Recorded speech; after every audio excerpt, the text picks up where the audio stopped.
Yep. Thank you. Sure. Thank you. Hi, I'm Patty Benner. I'm a guidance counselor at Roosevelt Middle School. I grew up in New Bedford. I currently live in Rochester, however, but I do work at Roosevelt.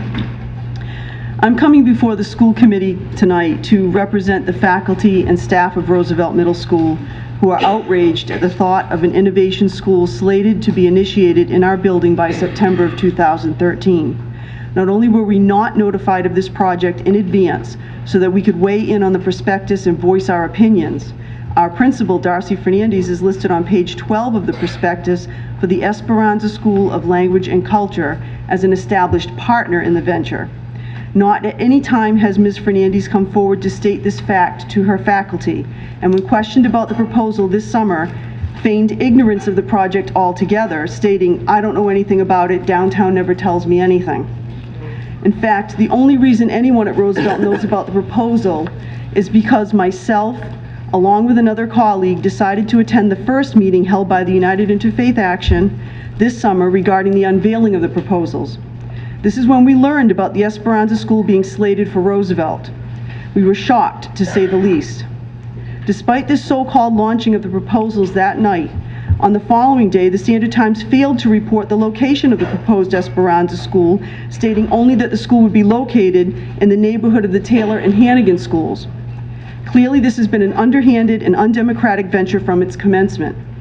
The problem with this is that proper information regarding the possible implementation of this school is not being disseminated, and parents and other community members are being duped into believing that this school will be a cure for all of the ills currently reported regarding ELL students in the New Bedford Public School District.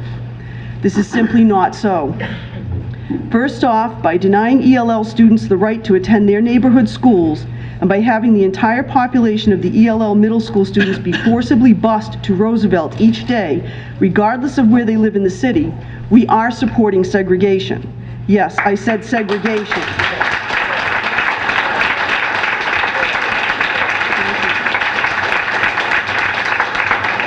Of which the definition, according to the Encarta Dictionary, is as follows: the practice of keeping ethnic, racial, religious, or gender groups separate, especially by enforcing the use of separate schools, transportation, housing, and other facilities, and usually discriminating against a minority group.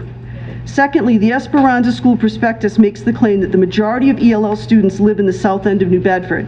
I can attest to the fact that the majority of ELL students attending Roosevelt Middle School, and that is 57% of them, currently live outside of the South End District and are bused in each day. As of Friday, October 12, 2012, there were 122 ELL students attending Roosevelt, not including all of the FLEPs in the building, which means former limited English proficiency in our building. And according to the prospectus for the Esperanza School, only 60 of these students at any given time in grades 6 through 8 will be served by the proposed school.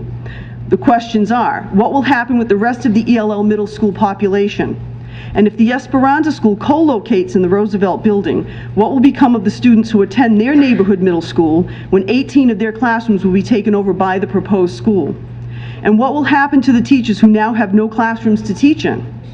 For those teachers who are allowed to remain at Roosevelt, will they now be forced to teach class sizes of between 35 and 45 students to accommodate the displaced students whose right it is to attend that school? Where will the funding come from to support the overhaul of Roosevelt to accommodate K through 5 students? Yeah, you're at about 245. Right? Okay, this funding should come from capital funds in the district, but are there any to support the likelihood of restructuring Roosevelt?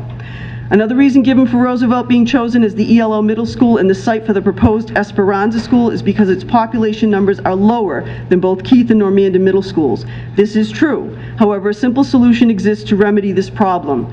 Redistrict the city in order to allow for more feeder elementary schools to Roosevelt. This would provide the school with its capacity number of students. Patty, you're at about 3.5 minutes now. Okay, all ELL students would be able to attend their neighborhood middle schools, and the money that would be spent on housing, busing students to and from Roosevelt and or for the restructure of Roosevelt to accommodate K through 5 students could be used toward hiring ELL teachers for those buildings that require them.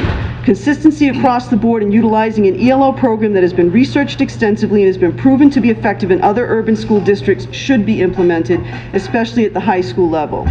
And I'm going to defer to my